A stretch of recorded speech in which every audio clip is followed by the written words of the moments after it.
I never believed in haunted houses. I believed in broken pipes, old wiring, and imagination. That belief lasted exactly 3 nights. We moved into the house on a quiet Sunday. No neighbors outside, no strange feeling. Just silence. The first night passed quietly. Everyone was exhausted. At 2:11 a.m., I woke up for no reason. Then I heard it. Slow footsteps. Inside the house! The footsteps stopped outside our bedroom door. No knock, no movement, just silence. The next day, my son asked me, "Dad, who was the man upstairs last night?"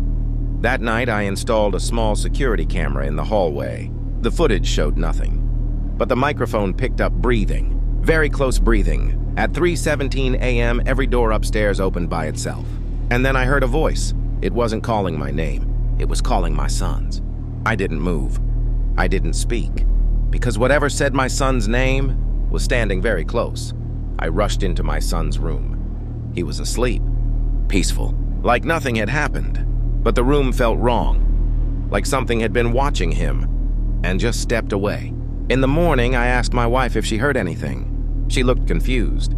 She heard nothing, not even the doors. That afternoon, my son showed me a drawing. It was our house, and a tall figure standing in the hallway. He pointed at the figure and said, "He comes out when you're asleep." Then he whispered, "He doesn't like light." That night, the lights started flickering, not randomly, only in the hallway. I checked the security camera again. The footage was there this time, and something was standing in front of it. It wasn't human. Too tall, too still, like it was waiting. And then I realized something terrifying. This thing wasn't visiting the house. It was already living there, that night, for the first time. My wife woke up screaming. She said someone was standing near the bed. She described it without me asking.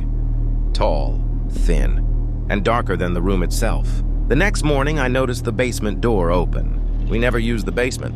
Never. I didn't want to go down there, but fear of not knowing was worse. The basement walls were covered in symbols, scratched deep, like warnings. I found old newspapers. Families had lived here before. All of them disappeared. One article mentioned a name whispered by neighbors, the Watcher. They said it lives where darkness is fed. The lights suddenly went out. The basement became silent. Too silent. Then I heard breathing behind me.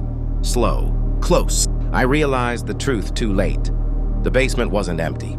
I was never alone down there. I ran up the stairs and slammed the basement door shut. My hands were shaking. I knew one thing clearly now. This house wanted us to stay. I told my wife everything. She didn't laugh. She didn't scream.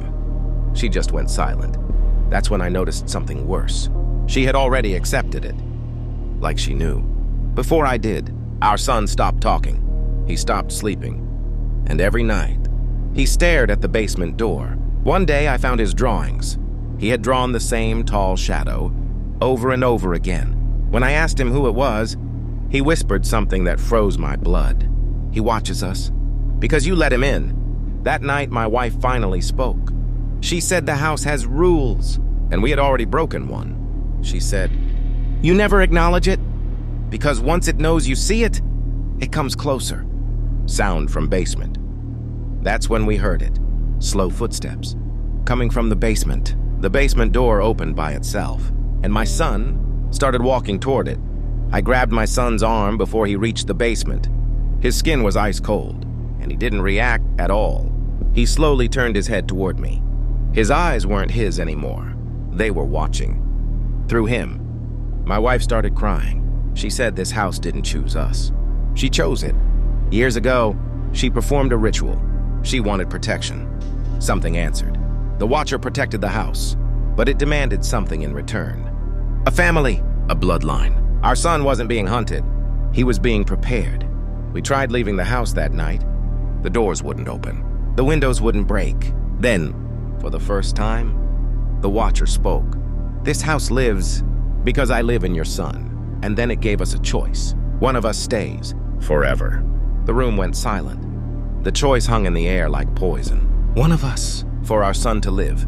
My wife stepped away from our son, slowly, like she already knew who would stay. That's when I understood the truth. The Watcher didn't want my wife. It wanted me.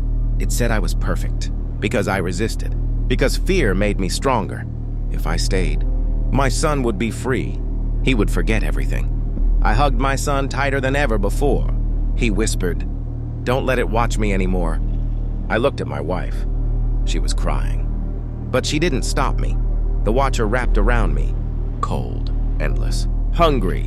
Pain disappeared. Fear disappeared. I became part of the house. As my family walked out alive, I realized something terrifying. The house was hungry again.